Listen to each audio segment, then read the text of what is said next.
This is our world. A warm, comfortable, familiar place. But walk away from the fire and look up. Our thoughts soon leave home. Are we just insignificant specks? Is the universe welcoming or hostile? We could stand here forever, wondering. Or we could turn our back on this beach, leave home, to see the universe, from here to its edge, to discover its wonders, confront its horrors. Beautiful new worlds, malevolent dark forces.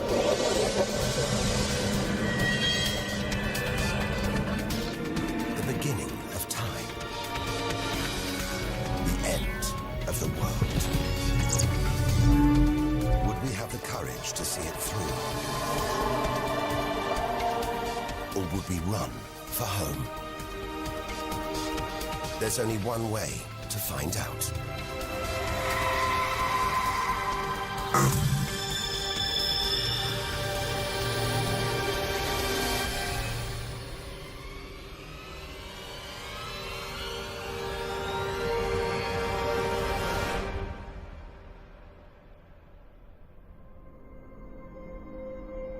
The edge of space. Only 100 kilometers up. Just an hour's drive from home. Down there, life continues. The traffic keeps moving. Stocks go on trading. And Star Trek is still showing. Looks favorable enough at this point that the race should go. The Blue Jays will be without starter Jim Clancy for a couple of weeks. He's having problems this morning. Order! Will the honourable gentleman resume his seat? Mr. Ashton. But we have to leave all this behind. To dip our toe into the vast dark ocean beyond.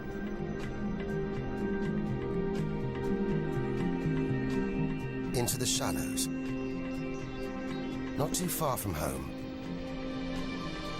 Onto the moon.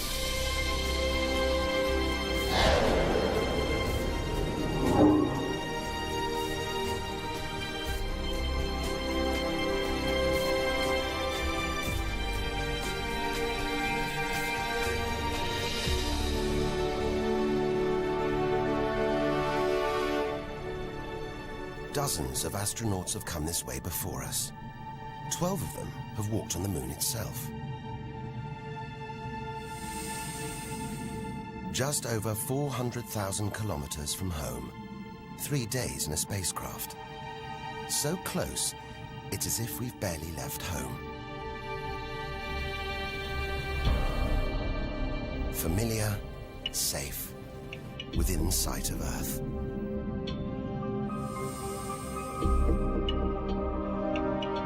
It looks like a deserted battlefield, bombarded by millions of meteoroids and asteroids. But it's quieter now. It's obvious there have been no major collisions for millions of years.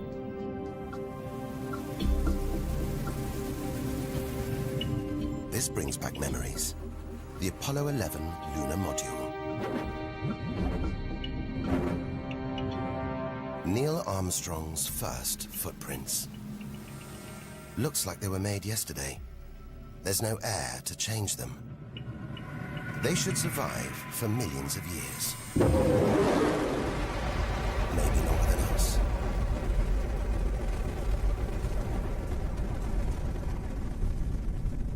Our time is limited. We need to take our own giant leap. Further than any human has ever traveled.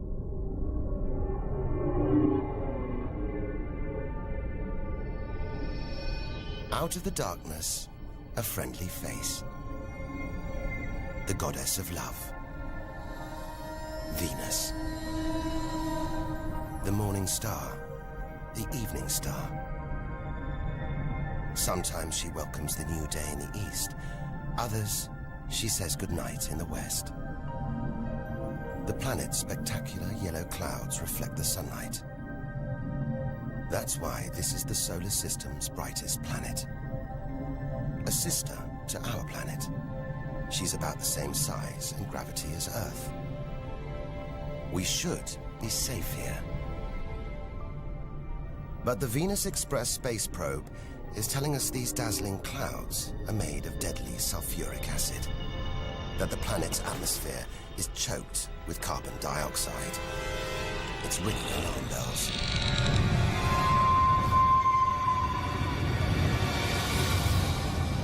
Venus is one angry goddess.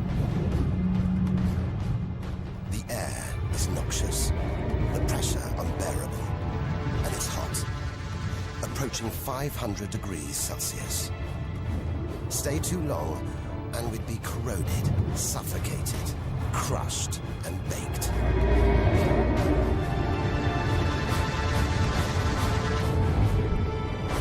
Nothing can survive here. Like this. It's a Soviet Venera robotic probe. Its heavy armor's been wrecked by the extreme atmosphere.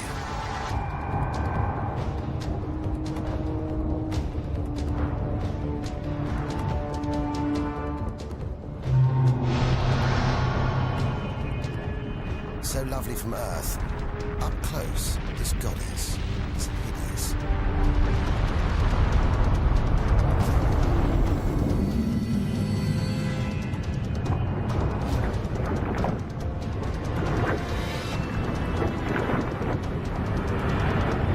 She's the sister from hell, pockmarked by thousands of volcanoes. All that carbon dioxide in its atmosphere is trapping the sun's heat. This is global warming gone wild. Before it took hold, maybe Venus was calm, more like her sister planet Earth. If that's true, this could be our planet's future.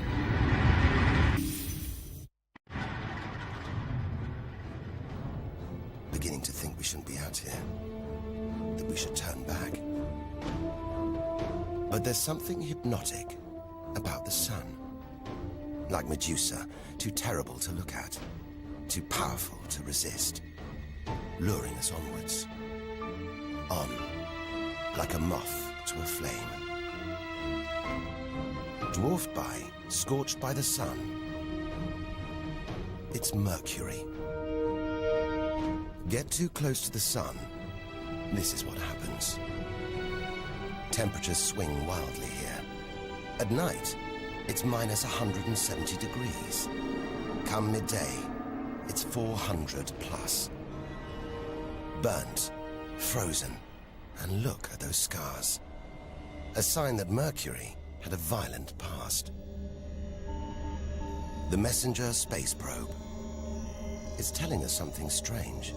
For its size, this little planet has a powerful gravitational pull. It must be heavier than it looks.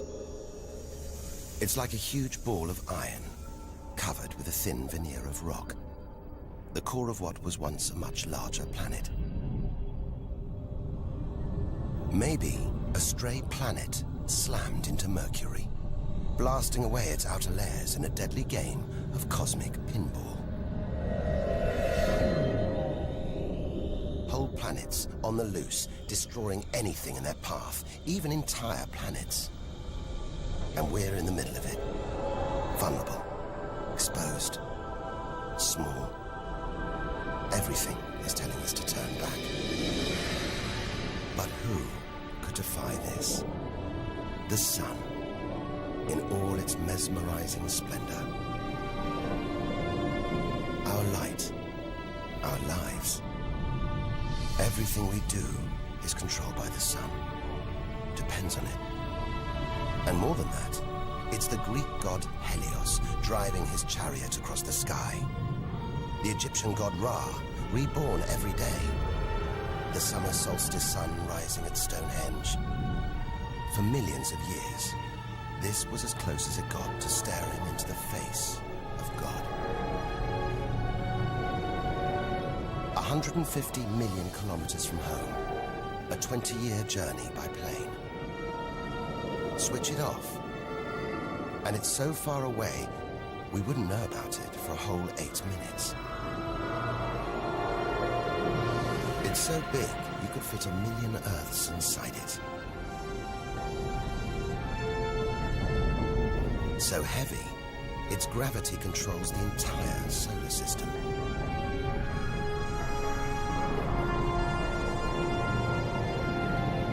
But who needs numbers? We've got the real thing. We see it every day, a familiar face in our sky. Up close, it's unrecognizable. A turbulent sea of incandescent gas. The thermometer rises to over 5,000 degrees.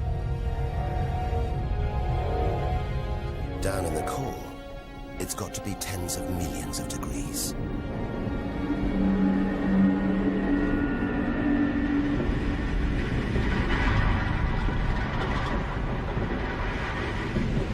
Hot enough to trigger a nuclear reaction, turning millions of tons of matter into energy every second. More than all the energy ever made by mankind.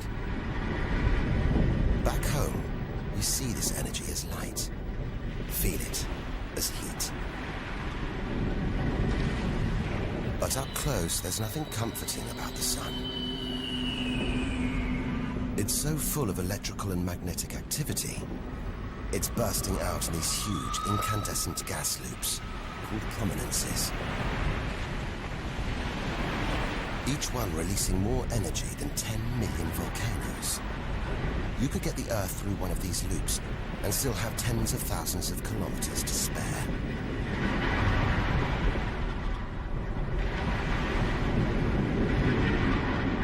And where they burst through, it's exposing the cooler layers below, making sunspots. They're a fraction cooler than their surroundings. It's why they look black, but they're still hotter than anything on Earth. And they're massive, too. Some of these are at least 50,000 kilometers across. A solar flare. A superheated stream of electrified gas blasting deadly radiation out into space. But one day, all this will stop. The sun's fuel will be spent.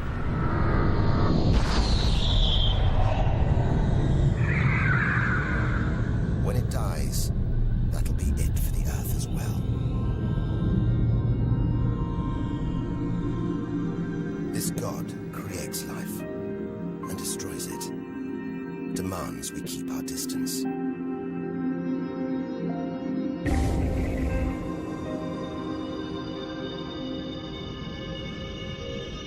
This comet has strayed too close.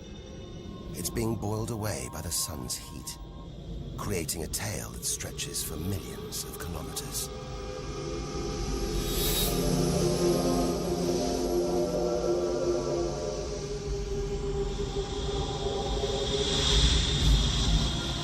It's freezing in here. There's no doubt where this comet's come from. The icy wastes of deep space. But look at all this steam, the geysers and dust. It's the sun again, melting the comet's frozen heart.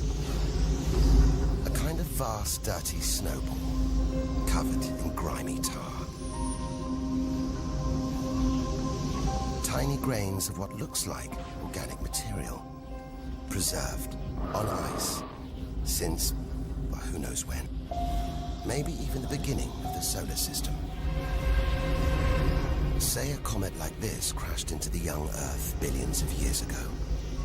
Maybe it delivered organic material and water, the raw ingredients of life.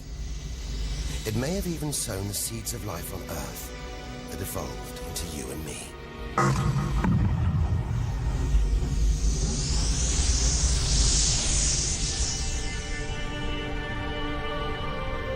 But say it crashed into the Earth now. Think of the dinosaurs, wiped out by a comet or asteroid strike. It's only a question of time. Eventually, one day, unless we can find a way to protect ourselves, we'll go the way of the dinosaurs. The Earth is safe. For now.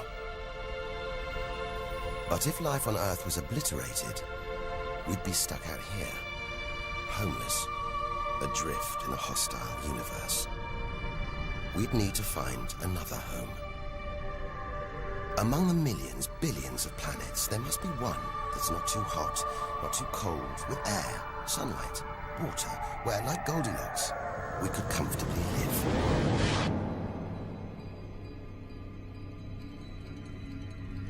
The red planet. Unmistakably, Mars. For centuries, we've looked to Mars for company, for signs of life.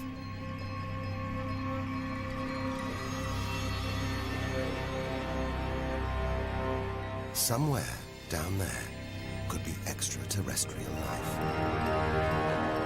But are we ready to find it? Ready to rewrite the history books, to tear up the science books, to turn our world upside down? What happens next could change everything.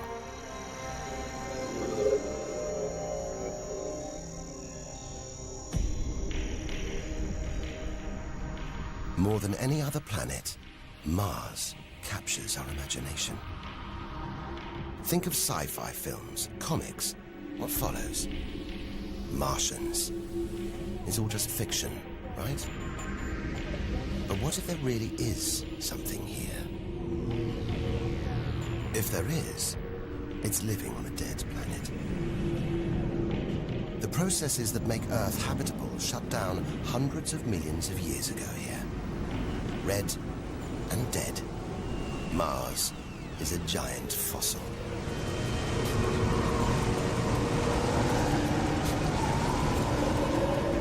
Something's alive. A dust devil. A big one. Bigger than the biggest tornadoes back on Earth. There's wind here. And where there's wind, there's air. Air that could sustain extraterrestrial life. But it's too thin for us to breathe. Full of choking carbon dioxide. There's nothing to protect Mars from the sun's ultraviolet rays. And it's cold. As low as -80 degrees. Freezing water in the ground, at the poles, and even in the atmosphere. As snow.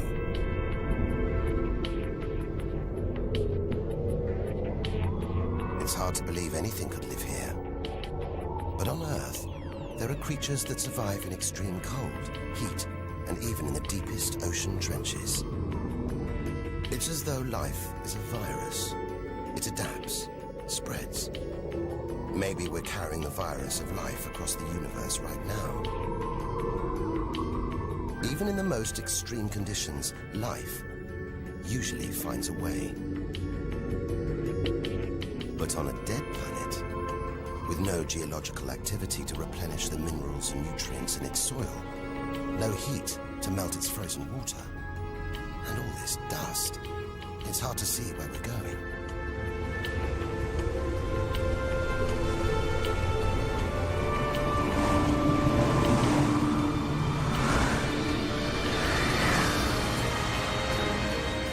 But we can't miss this.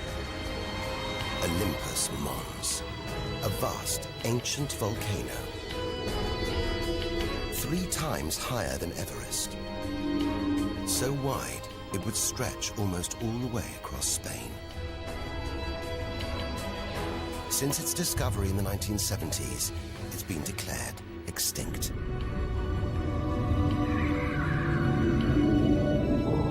It looks like there's something happening on its slopes. It's as though lava has been flowing. But any lava flows should be long dead, obliterated by meteorite impacts. Unless this monster isn't dead after all. If it's not, there could be molten magma beneath the crust right now. This changes everything. Volcanic activity could be melting frozen water in the soil. recycling minerals and nutrients, creating conditions for life to exist.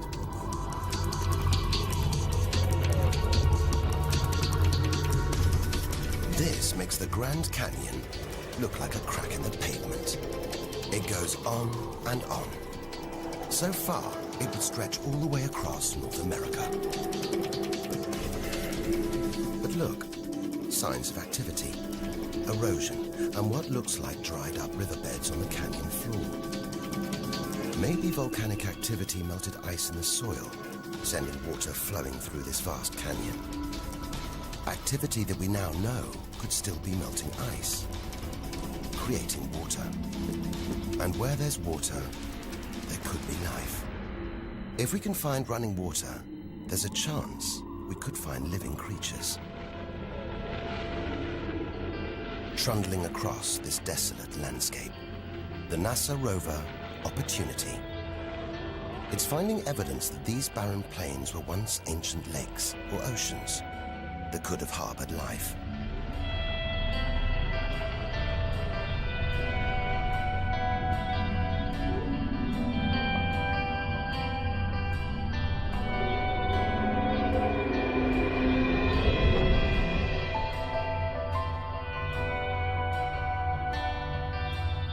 Look at these gullies.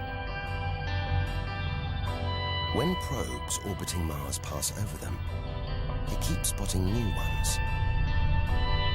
More proof that Mars is alive and kicking. That there may be water flowing beneath the surface, creating these gullies. Water which could be sustaining Martian life.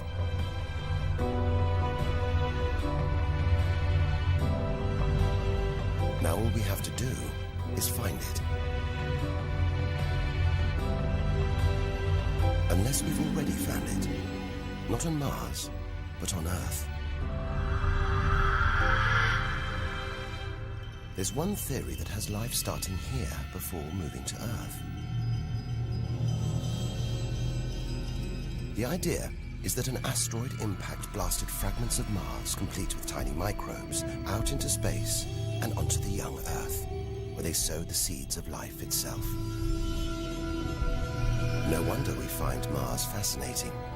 It could be our ancestral home. If it's true, it means we're all Martians. The Mars we thought we knew is gone, replaced by this new, active, changing planet. And if we don't know Mars, possibly the solar system's most studied planet, what else don't we know? There must be other secrets out there, waiting to be discovered.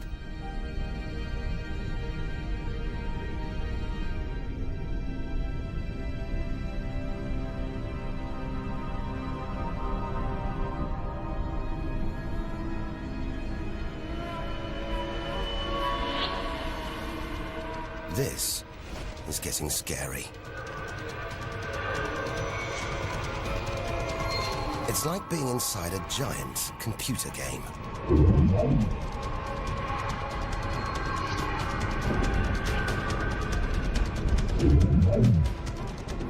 But these are all too real. Asteroids, some of them hundreds of kilometers wide. This one must be about 30 kilometers long. And look, perched on it, a space probe. Can't have been easy parking on an asteroid traveling at 80,000 kilometers an hour. It's a lot of effort to investigate some rubble. Rubble that regularly collides, breaking up and raining down on Earth as meteorites. Magical tokens, supernatural omens, and more than that. Turns out it was rubble like this that came together to make the planets, including our own.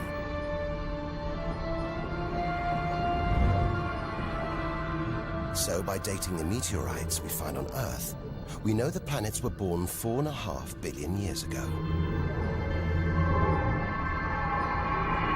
These are the birth certificates of our solar system, of our planet. But for some reason, these rocks didn't form into a planet.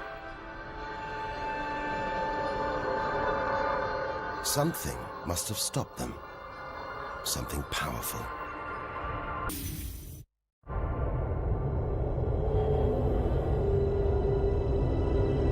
Jupiter. What a monster. At least 1,000 times bigger than Earth. So vast, you could fit all the other planets inside it. Something this big is going to have a major effect on its neighbors. Its gravity is stopping the asteroids from forming a planet. And just look at it. It's stunning. But up close, maybe things aren't quite what they seem. This huge planet is almost all gas. Land here, and we'd sink through its layers, maybe never hitting a solid surface.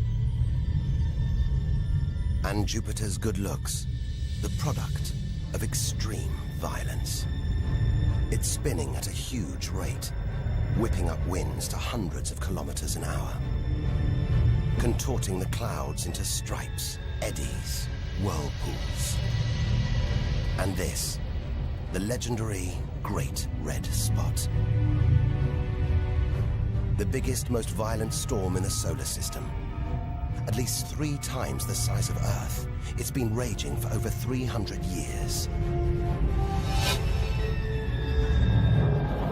All those churning clouds have sparked an electrical storm.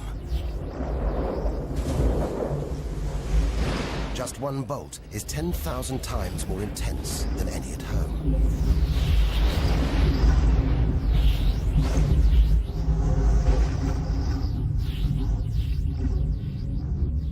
It seems the best place, the safest place to see Jupiter is from a distance.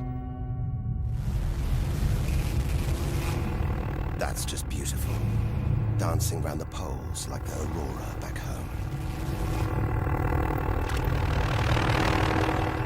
But the Geiger counter is going wild. It seems even these are deadly, generated by lethal radiation pulled from space by Jupiter's powerful magnetic field. We're beginning to realize out here, nothing is what it seems. The universe is full of contradictions, deceptions, traps. Right now, we need a safe haven, somewhere to find our feet, catch our breath. Maybe this, the multicolored moon Io, is it?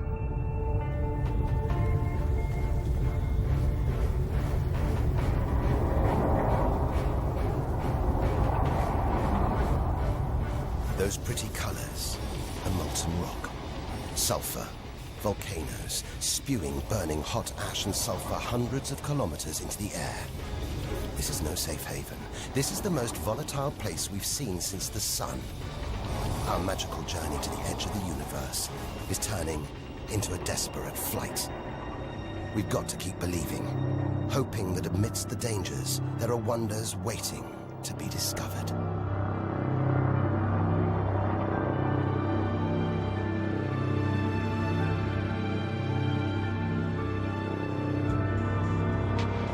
$650 million kilometers from home. What a weird-looking place. And yet it looks strangely familiar.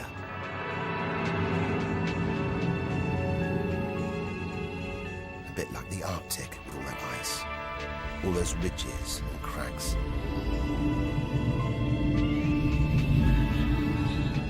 This is Europa. And maybe, like the Arctic, this ice is floating on water. Liquid water.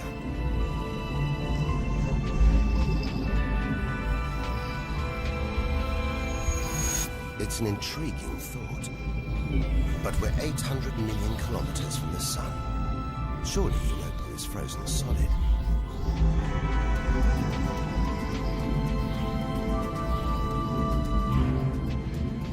Unless Jupiter's gravity is creating friction deep inside, stopping Europa from freezing solid, allowing life to develop in the waters beneath its frozen crust.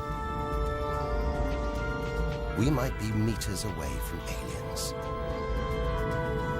From a whole ecosystem of microbes, crustaceans, maybe even squid. The only thing between us and the possibility of alien life, this layer of ice. But until we send a spacecraft to drill through the ice, Europa will remain one of the solar system's greatest mysteries.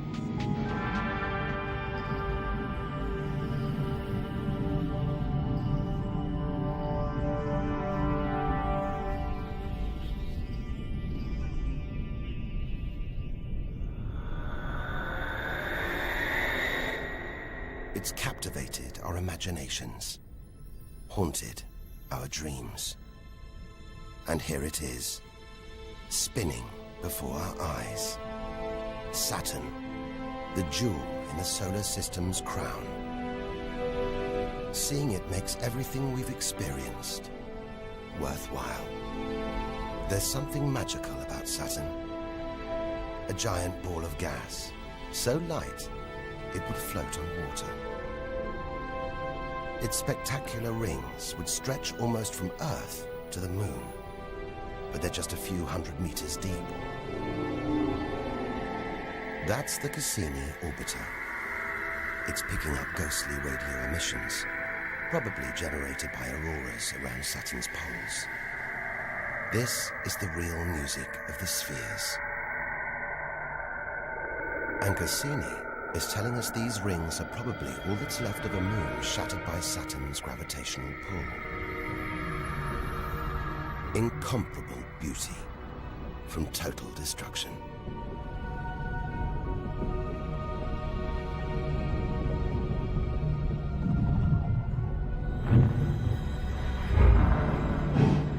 Billions of shards of ice, some as small as ice cubes, others the size of houses. They collide, break apart, reassemble. It's like a snapshot of our early solar system, as dust and gas orbited the newly born sun, and gravity worked its magic, pulling the lumps together until from debris like this, our home emerged.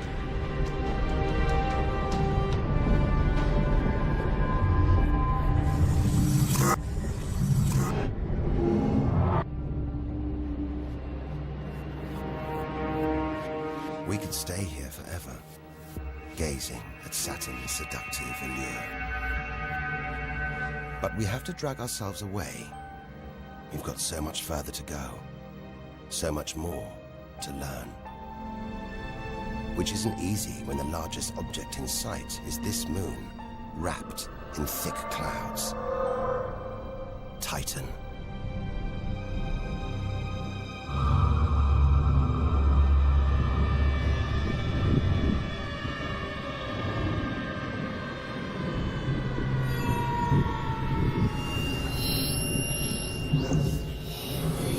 It seems like there's an atmosphere down here. There's wind, rain, even seasons. And look at these rivers, lakes and oceans. It's the most similar place to Earth we've seen so far. Maybe it was worth tearing ourselves away from Saturn after all. Except that's not water. That's liquid natural gas. There must be hundreds of times more natural gas here than all the Earth's oil and gas reserves. If we could get it home, it could power our cities, fuel our cars for thousands of years. Or maybe, one day, we could use it here to fuel a colony. Assuming there isn't life on Titan already. The Huygens space probe, dropped onto Titan's surface from Cassini, is here to find out.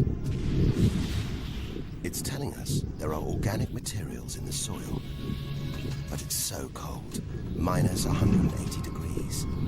There's no way these can come together to form life. Unless Titan warms up. The sun is predicted to get hotter.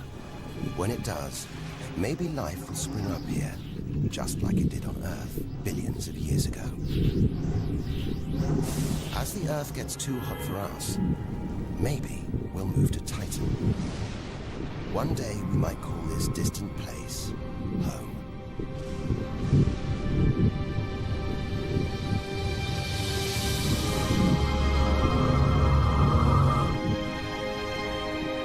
Home. We're at least 1 billion kilometers away now. Beyond this point, we lose visual contact with the Earth. We're standing on a cliff, looking out into the solar system's mysterious outer reaches. If we want to understand the universe, to reach its edge, we have to jump.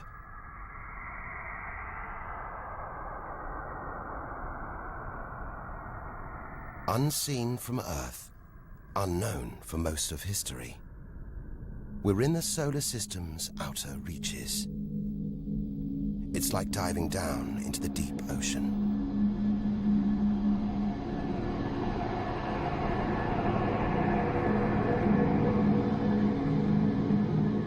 Those rings.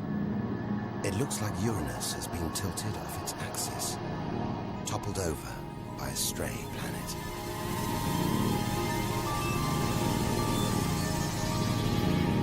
It's eerie out here. Already beginning to feel small, lonely.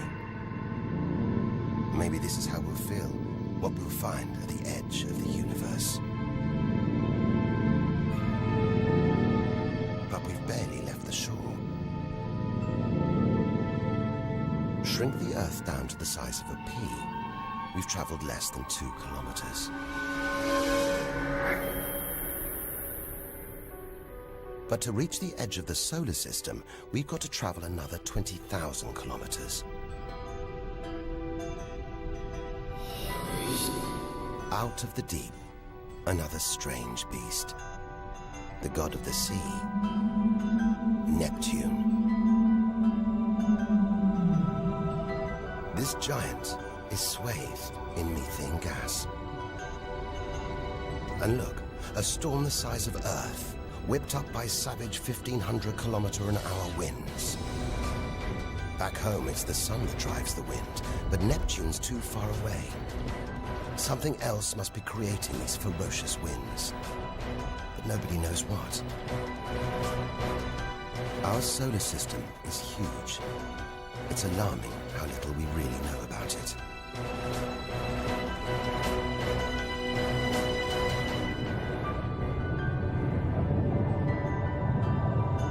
Plunging deeper, something to cling to. After all those balls of gas, a solid moon. Triton. Solid, but not stable.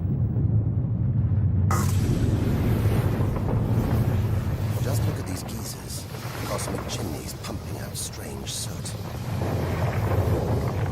And this moon is going round Neptune in the opposite direction to the planet's spin. A cosmic battle of wills that this angry moon is always going to lose. Neptune's massive gravity is pulling on Triton, slowing it down, reeling it in.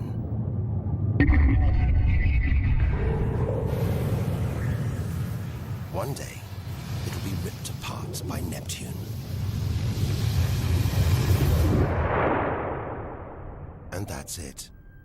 No more moons, no more planets to see in our solar system. It's getting colder. We're getting further from the sun, slipping from the grip of its gravitational tentacles. But look at all this. It's not a void. It's teeming with frozen rocks, icy spheres, like Pluto. Until recently, it seemed Pluto was alone. Beyond it, nothing. We were wrong. More frozen worlds. Discoveries so new, nobody can agree what to call them. Plutinos, ice dwarfs, cubanos. Whatever the name, the implications are the same. Our solar system isn't the neat model we thought it was. Over 13 billion kilometers from home, the most distant thing ever seen to orbit the Sun, another small, icy world called Sedna, discovered in 2003. Its orbit takes 10,000 years and sends it 130 billion kilometers from the Sun. Hang on. There's something else out here. 16 billion kilometers from home, the space probe Voyager 1. If it wasn't for this bundle of aluminium and antennae, we'd have no images of the giant planets, no clue about their strange moons. It's traveling 20 times faster than a bullet, sending messages home.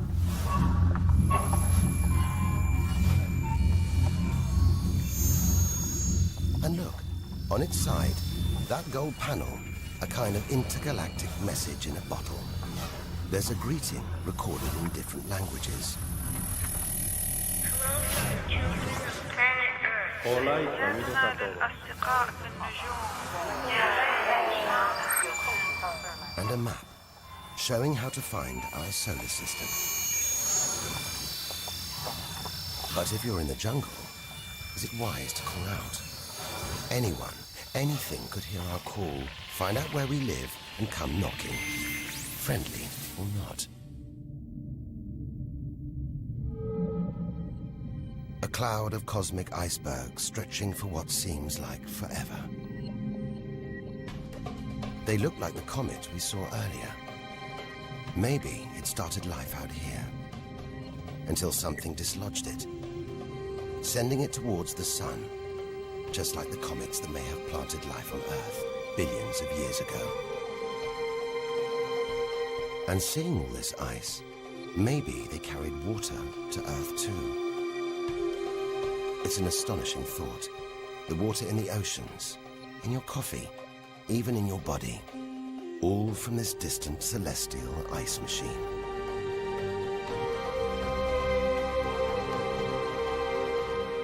We're 8 million, that's 8 trillion kilometers from home. But in reality, this is only a baby step. Ahead, trillions of kilometers, billions of stars. This is it. Time to stop looking in and start looking out. To step out into the big, wide universe. Into interstellar space.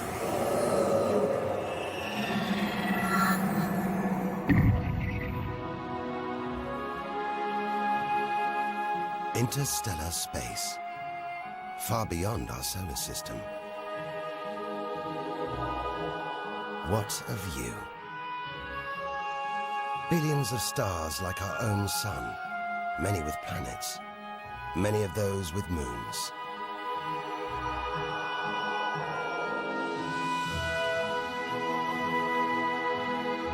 It's hard to know which way to go. There are infinite possibilities in every direction.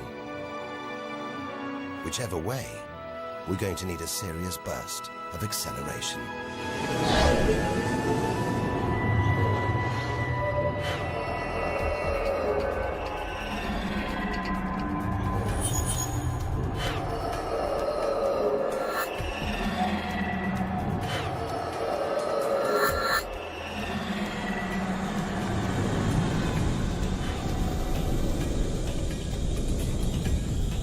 Trillion kilometers from home. 150,000-year ride in a space shuttle. And we've only just reached the first solar system after our own. Alpha Centauri. Not one, but 3 stars. They're spinning around each other, locked in a celestial standoff. Each star's gravity attracting the other, their insane orbital speed keeping them apart.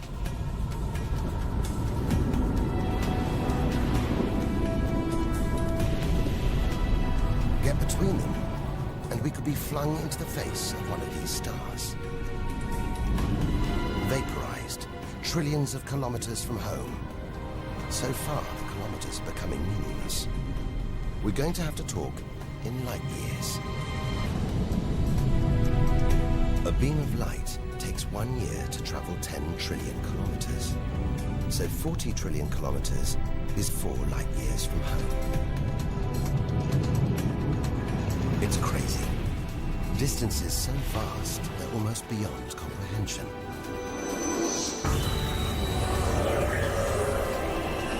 And exciting. Who knows what strange worlds lie ahead? What we'll discover when, if we reach the edge of the universe.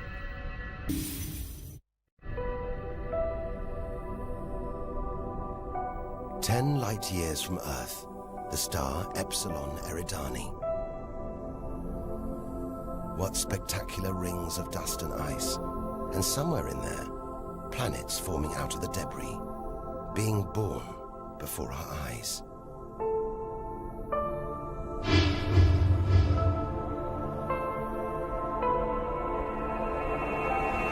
Asteroids and comets everywhere.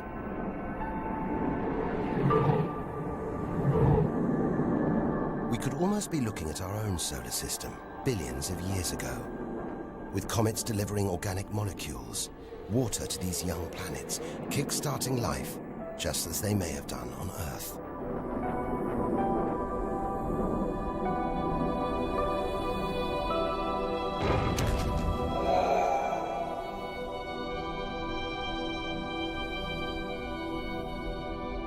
At the center of all this action, a star smaller than our sun. It's still in its infancy. Any life in this solar system would be primitive at best.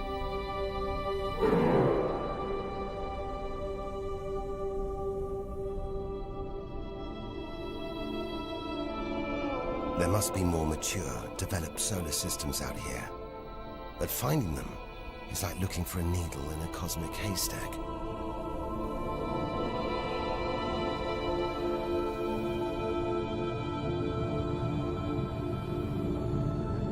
"20 light years from Earth.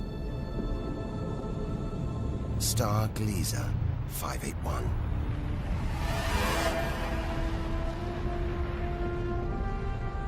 It's about the same age as our sun.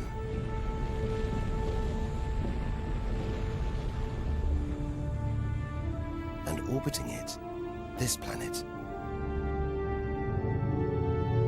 It's just the right distance from its sun. Any closer and water would boil away. Any further, and it would freeze. Ideal conditions for life to have evolved.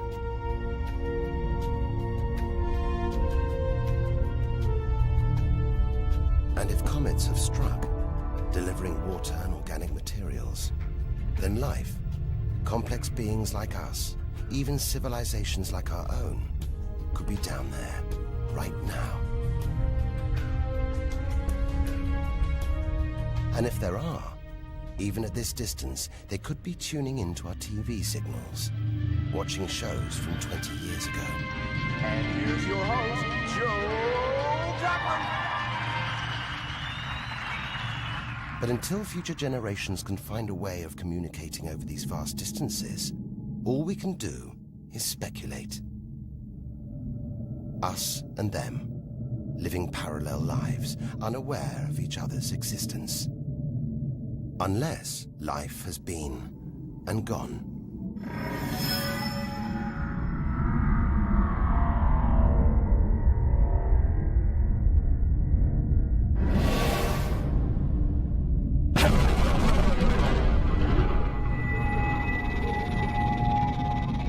That's the problem with comets. They're creators and destroyers. As the dinosaurs found out the hard way 65 million years ago. This is the needle in the cosmic haystack, the closest we've come to a habitable solar system like our own. But it's a chance encounter. There could be hundreds, millions more solar systems like this out here. Or none at all.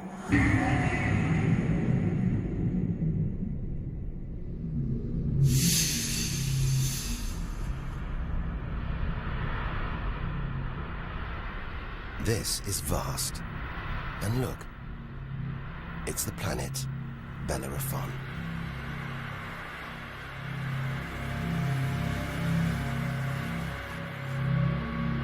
So close to its own sun, it's a miracle it was discovered at all. Problem is, from Earth, we can't see planets this far out. They're obscured by the brilliance of their neighboring stars. But the planets have a minute gravitational pull on those stars. Measure these tiny movements trillions of kilometers away, and we can prove they exist. That's how we tracked down Bellerophon in the 1990s, opening the floodgates to the discovery of hundreds of other distant planets. 65 light years from Earth. Tune in on this bright star, and you'd pick up TV signals from Hitler's Berlin Olympics. Die Spiele von Berlin. Zur Feier der 11. Olympiade neuer Zeitrechnung als eröffnet.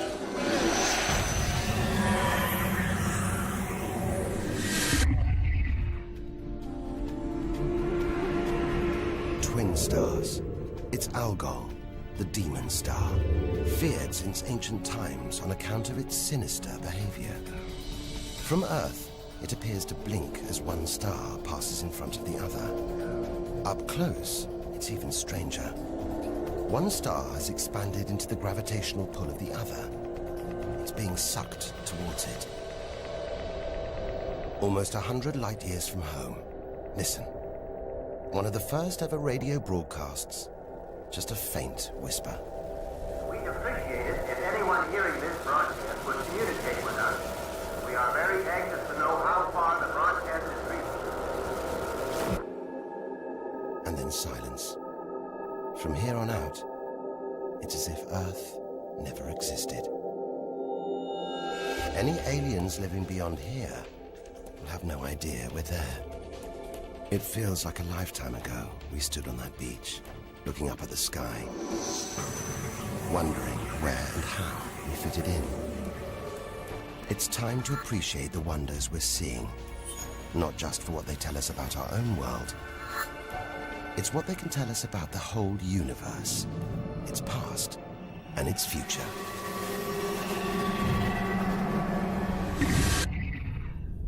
Deep inside our galaxy, the Milky Way, a vast celestial library, each star a book with a story to tell. It's all here, waiting for us to lift the cover. The seven sisters, daughters of the ancient Greek god Atlas, transformed into stars to comfort their father as he held the heavens on his shoulders.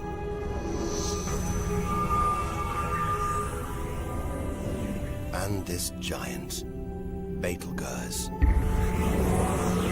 The brightest, biggest star we've seen so far.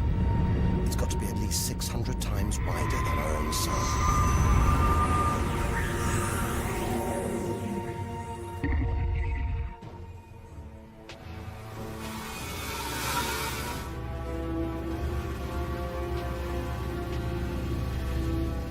But this, it's not a star. Not a planet. Not like anything we've ever seen.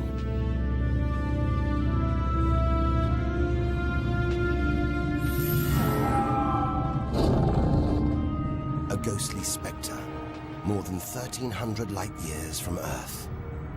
Orion's dark cloud. Dust and gas, so dense it's shrouding us, shutting us off from the universe outside.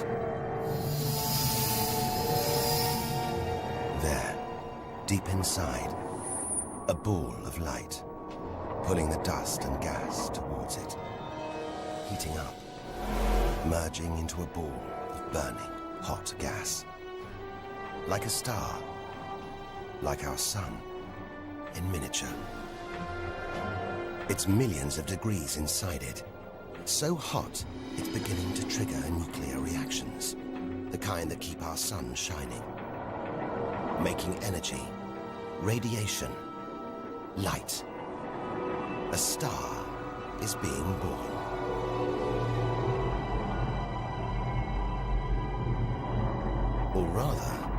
stars.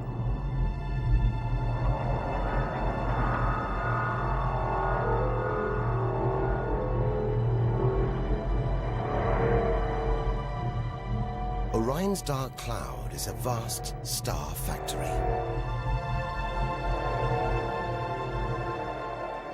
We're witnessing the birth of the future universe.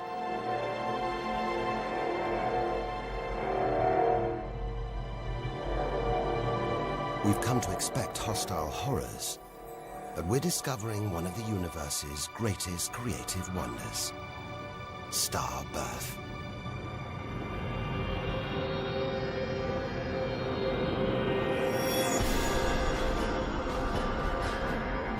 Perhaps we spoke too soon.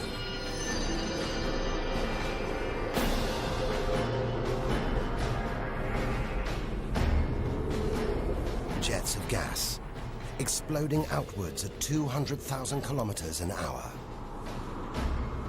blasting dust and gas out for millions of kilometers.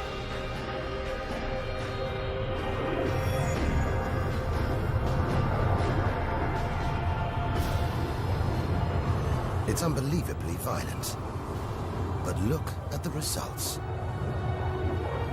It's beyond words. Nebula. Vast, glowing clouds of gas hanging in space. With no wind out here, they'll take thousands of years to disperse. They seem to be forming a vast stellar sculpture. It makes you realize nature is more than a scientist, an engineer. It's an artist on the grandest of scales. We've seen some strange sights, but this is a masterpiece. A giant horse's head rearing up in space. Stars are born, grow up, and then what? Do they die? Do they slip quietly into the night, or go out with a bang?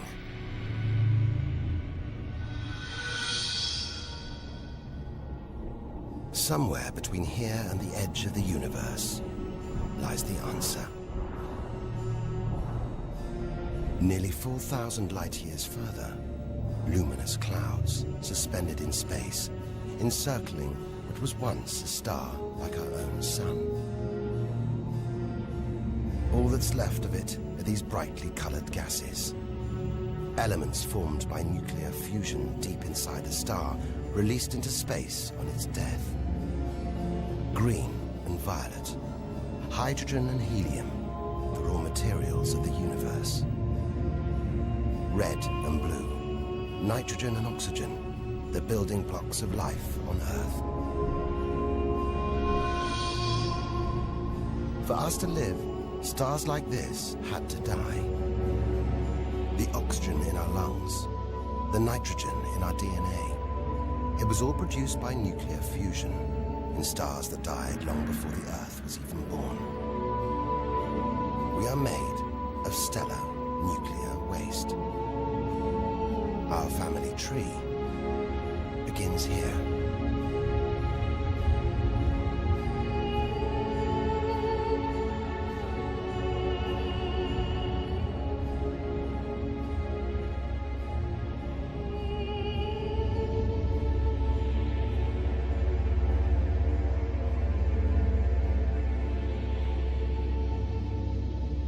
At its heart, the ghost of a star. It's a white dwarf. White, hot, small, but unbelievably dense. In the star's dying moments, its atoms fused and squeezed together, making it so dense that just a teaspoon of this white dwarf would weigh 1 ton.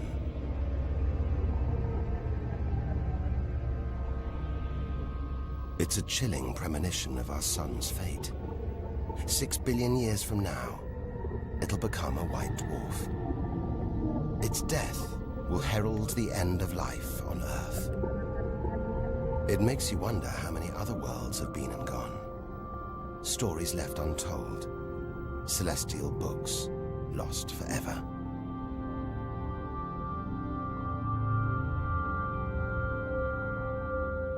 But the greatest story of them all is still to be told. We must go back through time to the very first chapter to tell the story of how the universe began.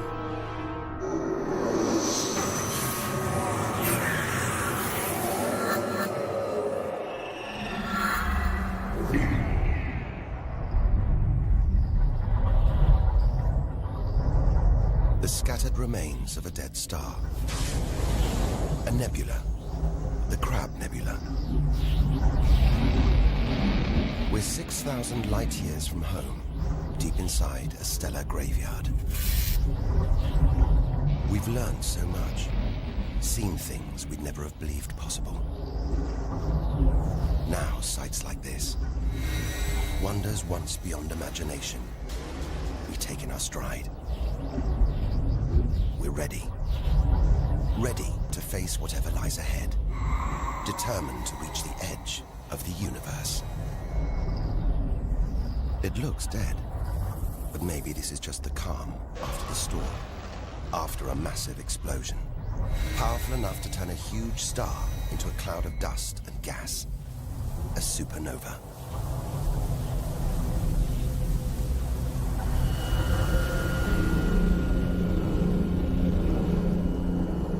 The storm, a spinning, pulsating star, a pulsar.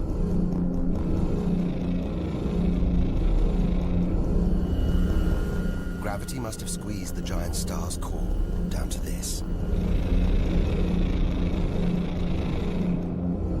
It's just 20 kilometers across, unimaginably dense.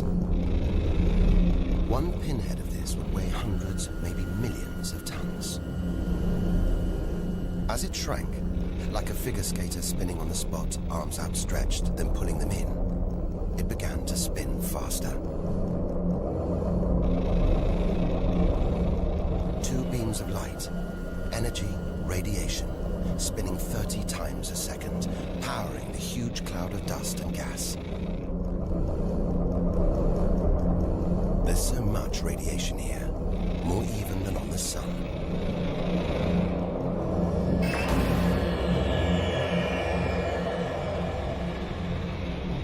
That was easily the deadliest thing we've encountered so far.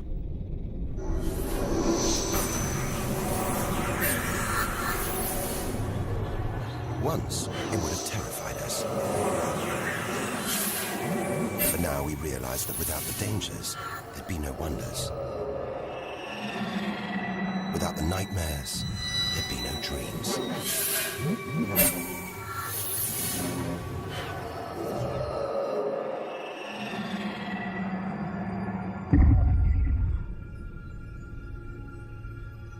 Getting a strange sensation. A feeling, as though there's something bad out here. A malevolent presence. The one thing we didn't want to encounter. Impossibly black, blotting out the stars behind it. We are staring into the face of extinction. The remains of a giant star. A black hole. Instead of contracting to a white dwarf or a pulsar, it just kept on going. Shrinking until it got so small it's just a few kilometers across. Far denser than a pulsar and impossible to resist.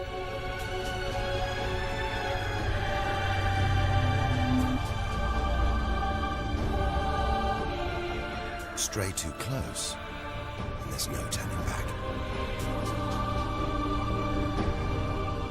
Now we know why it's a black hole. Its gravity is so intense, not even light can escape. This asteroid, it's a lump of solid rock, but it's actually stretching, being dragged towards the gaping hole. Inside, there's no matter as we know it. No time, no space. all the rules of physics collapse.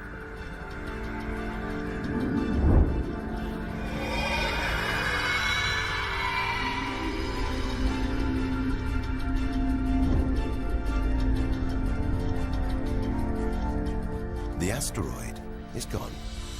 Truth is, nobody really knows where. We're looking at the limit of human understanding. There could be millions of black holes creeping around our galaxy. More perhaps than all the stars in the sky. But we wouldn't see them until it was too late.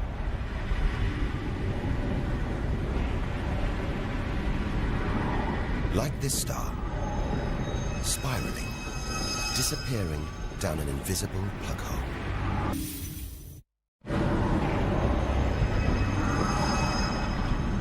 Who's to say we don't live inside a vast black hole? That the whole universe isn't inside one right now, inside another universe.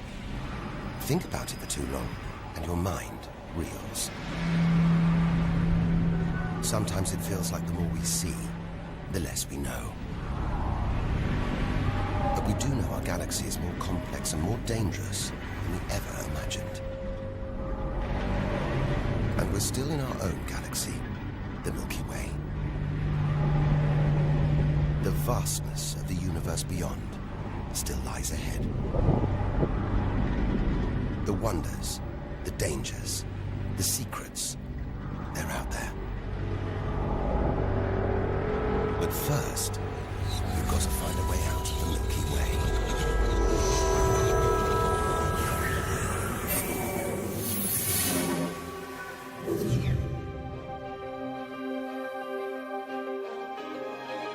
7,000 light years from home, still deep inside our own galaxy.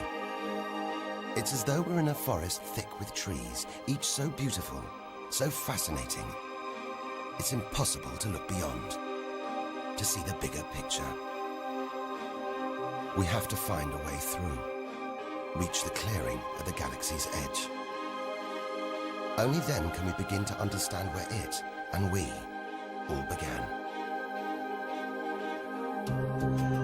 But faced with sights like this, it's hard to leave. A colossal glowing cloud topped by these great towers of dust. The pillars of creation. Like a gateway into the far galaxy. Both pillars studded with tiny protrusions. Embryonic star systems. Each one the size of our solar system. Another monument to nature's astonishing creativity. We have to ignore its captivating beauty, its siren song, tear ourselves away, in order to carry onwards towards the edge of the galaxy.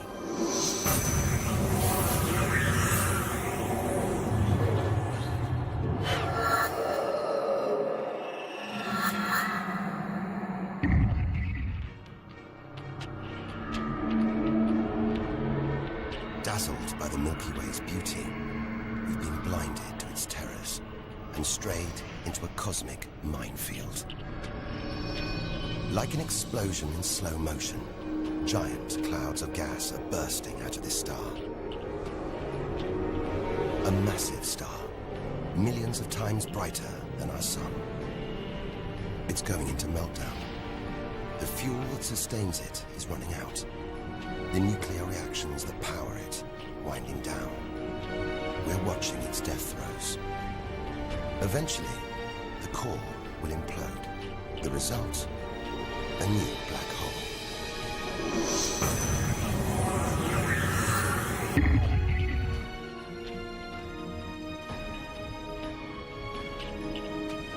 An even bigger, dangerously unstable star.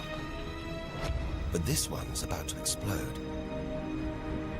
And when a star this big dies, it's 100 times more violent than a supernova.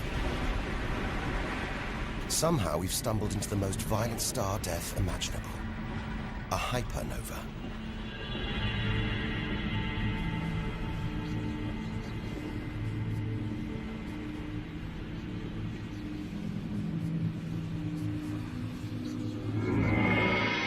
The core's collapsed. It's becoming a black hole.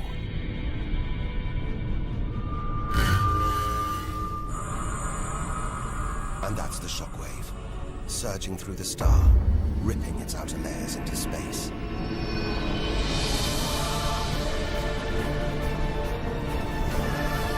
There's lethal radiation everywhere, enough to have a catastrophic effect on any planet unlucky enough to be nearby.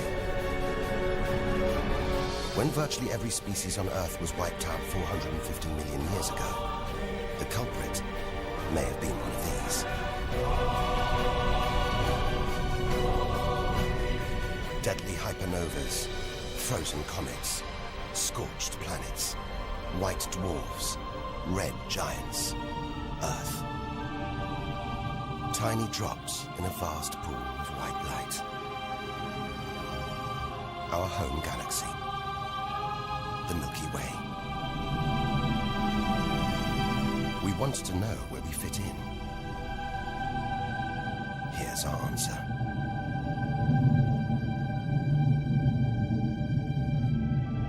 Civilizations, past and present.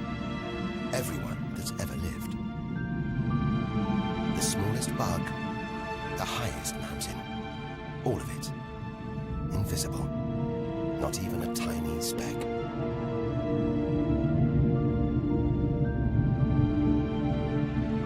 Our home is a minor planet of an insignificant star. If it disappeared right now, who or what would even notice? And yet, so far we found nowhere else we would rather live. Nowhere we could live. It's only now, far from home, that we're beginning to truly appreciate it.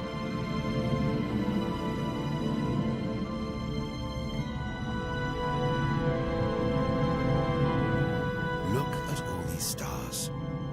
Hundreds of thousands of them.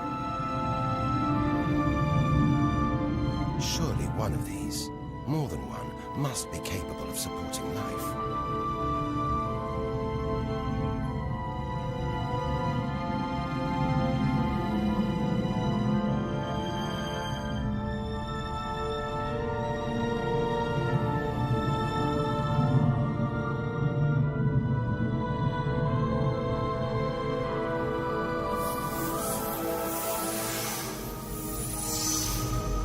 Maybe here, in this swarm of stars, the Great Cluster. Back in the 1970s, astronomers sent a message in this direction, detailing the structure of our DNA and our solar system's location. But it's so far from home, the message won't arrive for at least another 25,000 years. We haven't found alien life yet. But neither have we found any reason to believe it isn't out here, somewhere. There's an equation, devised to estimate the number of other advanced civilizations. Crunch the numbers, and the result is shocking. There could be millions of civilizations, just in our own galaxy.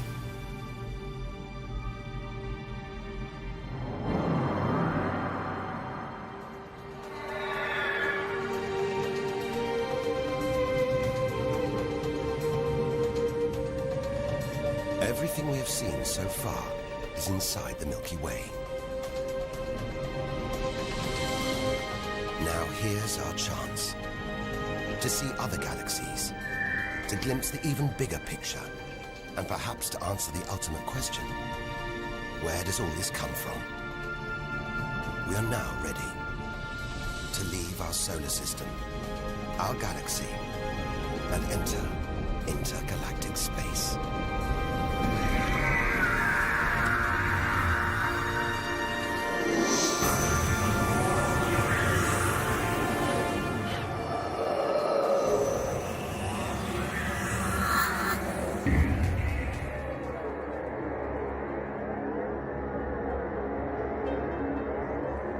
Beyond the Milky Way, through the vast expanse between galaxies, against all the odds, we've made it to intergalactic space.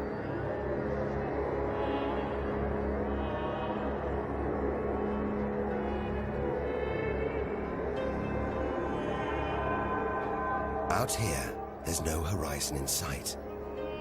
Even the closest galaxies are millions of light years away. The remains of galaxies ripped apart by the Milky Way's huge gravitational pull.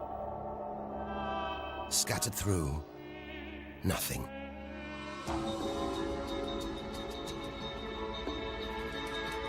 This is as close as the universe gets to a perfect vacuum. But even this isn't totally empty. There are thin wisps of gas, fine traces of dust, and something else. Dark matter. So mysterious we can't see it, feel it, taste it, touch it, or even measure it. Yet so common, it could make up over 90% of all the matter in the universe. If dark matter does exist, it means there's no such thing as empty space. Even out here, we're surrounded by matter. We only know it exists because of the strange hold it exerts on galaxies, like this one, the Large Magellanic Cloud.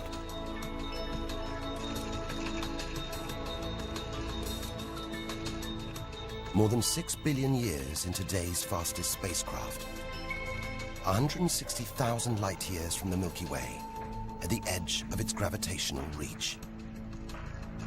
This galaxy should spin off into space, but something is holding it here. Something invisible, powerful, dark matter. Stars, clusters of stars, nebulae.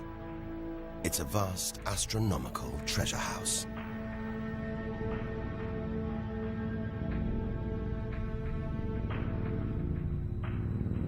But look at this. It's like a string of gleaming pearls. It's a fireball, expanding out from what must have been a massive explosion, a supernova. So bright that when light from the explosion reached the Earth in 1987, it was visible with the naked eye. And so violent, it triggered a string of nuclear reactions, forcing atoms together, creating new elements. Gold, silver, platinum, blasting them out into space.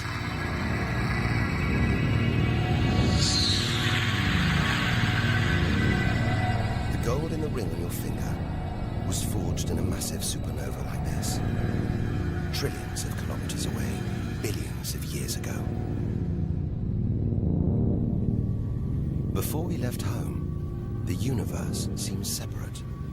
Something out there, up in the sky. We were wrong. The story of the universe is the story of every one of us.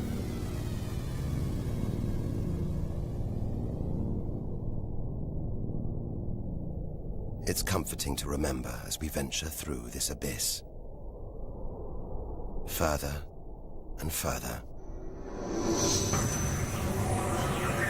Faster and faster.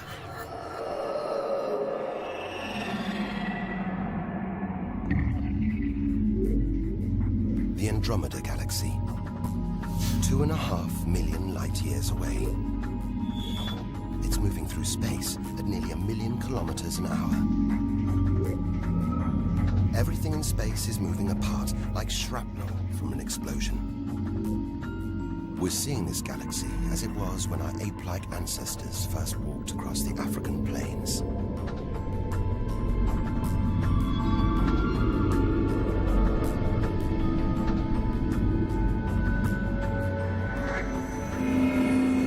We go further through space, and further back in time. This doesn't look right. A whole galaxy exploding. The only thing large enough to cause an explosion on this scale has to be another galaxy. It looks like the end of the world, but we've seen enough to know things are never that simple. This galaxy won't die. It'll be reborn. A new shape, perhaps even new stars. As dust and gas collide, creating friction, shockwaves, triggering the birth of stars.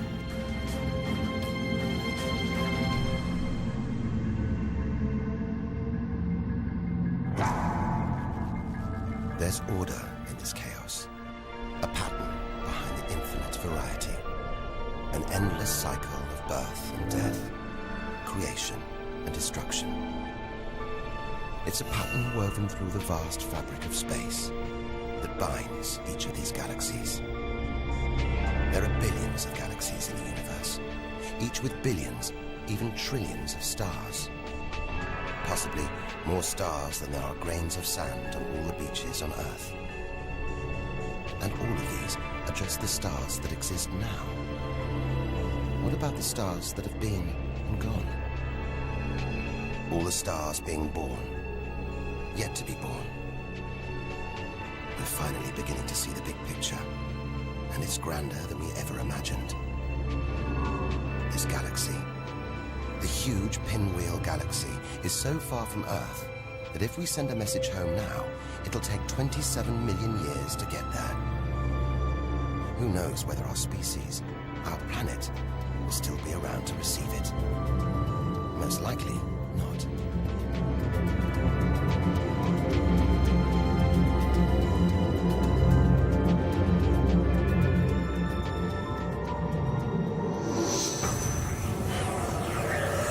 We travel on, back through time. Past the point where the dinosaurs were wiped out. Past the moment where the first creatures clambered onto land.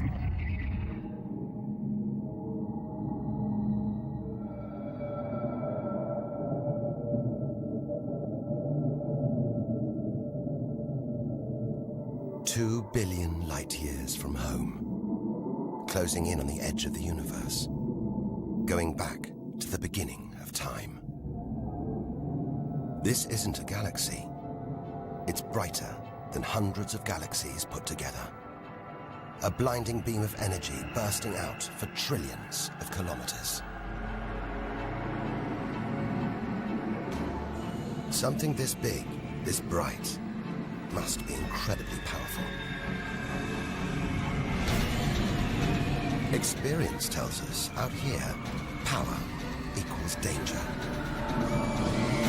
It looks like a quasar, the deadliest thing in the universe. If it is, then our journey could be over, just as the end is almost in sight.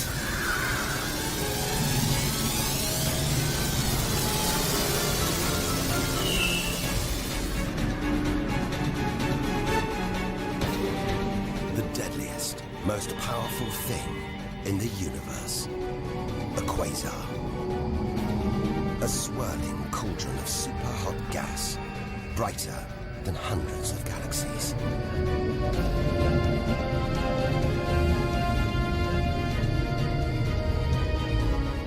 The source of this awesome power lies deep inside the heart of the beast.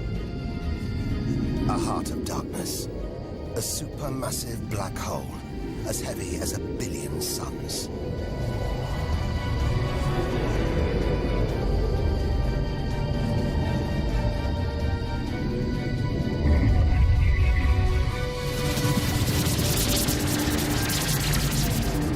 Ripping apart whole stars, sucking their gases into the quasar, devouring them, until they're nothing, lost forever from the visible universe.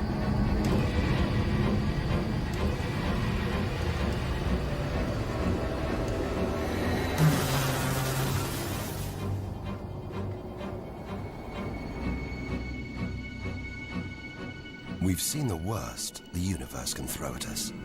The most powerful and destructive forces the universe produces. Now it's on to the very edge of the universe. It's almost within reach.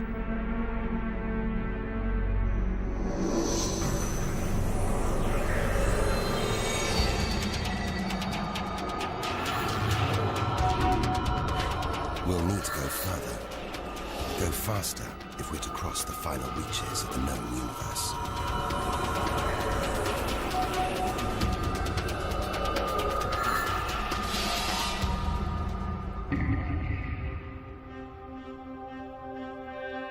8 billion light years from home. More galaxies. But these look different. Ragged, small, close together. We're so far back in time, we're seeing these galaxies as they were before the Earth was even born. They're still young, still growing. We're getting closer to where and how it all began.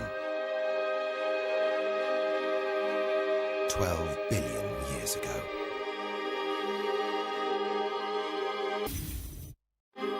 Look at the galaxies now. They're more like primitive plankton floating in a vast, dark ocean.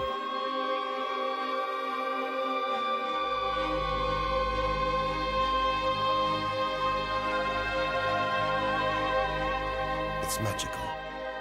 Clouds of dust and gas, dancing, forming a shape, merging to make embryonic galaxies. This is how our own galaxy was born.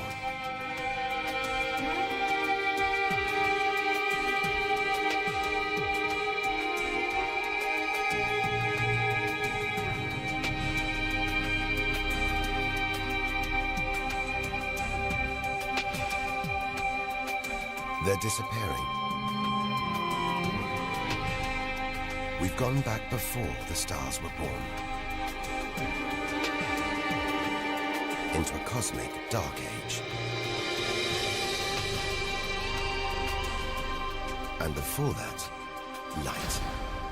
The afterglow from a massive explosion.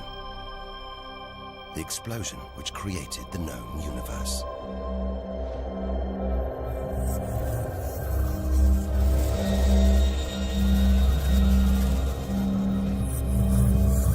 We're almost there.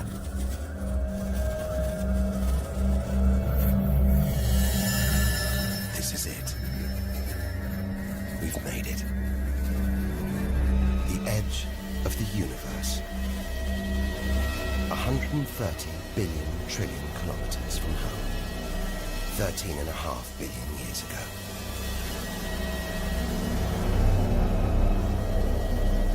The very instant of the Big Bang. The most violent, most creative moment in history. Everything that's ever happened follows from this moment.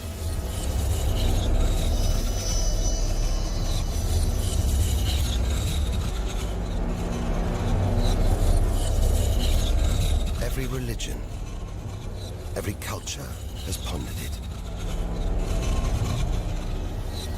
But we still don't know what sparked this act of creation, or why.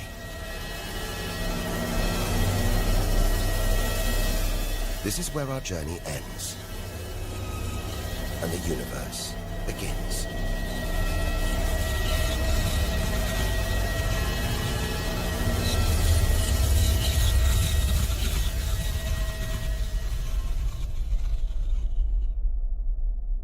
An infinitely hot, small, dense point erupts.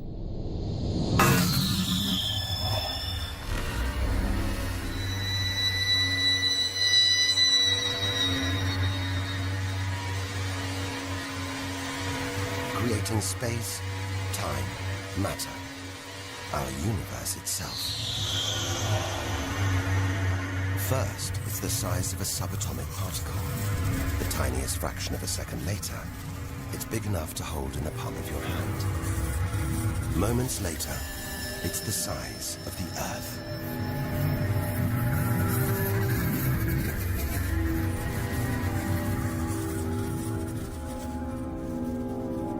Today, the light from the Big Bang is still spreading out as a hiss of radio static. Your TV aerial picks it up.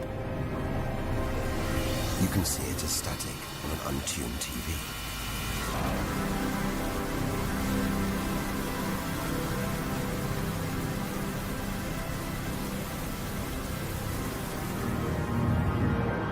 We go on, forwards through time, riding the blast wave. All the things we've seen on our journey are sparks flying out from the Big Bang. Galaxies, stars, planets, all just debris.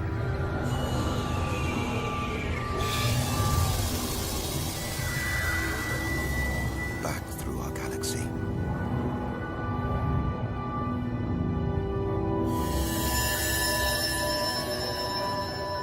Our solar system.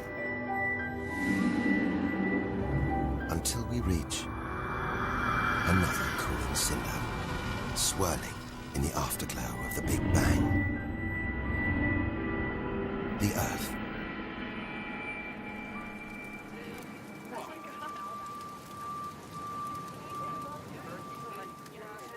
We had to go back to the past to see our future.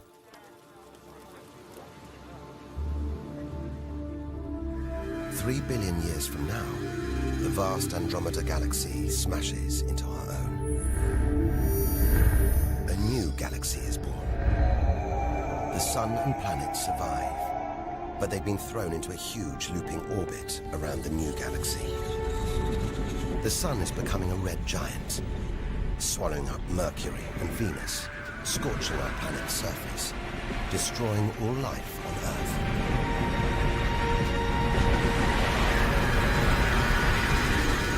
The sun dies, shrinking to a white dwarf. Neighboring stars are dying too, being replaced by white dwarfs, pulsars, black holes. The lights are going down on the galaxy.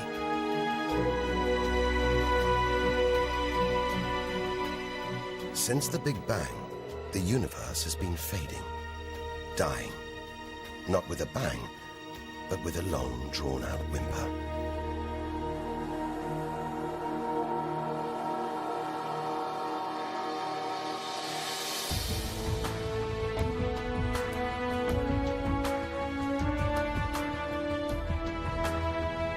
But there could be a way out, an escape route from our dying universe. It might be possible for our distant descendants to find a shortcut through space and time. A wormhole. If there are other universes, it could take our descendants from our doomed universe into a parallel one, where they could find another Earth, still in the prime of life. If they're lucky enough, they will live on in a new universe. A new home.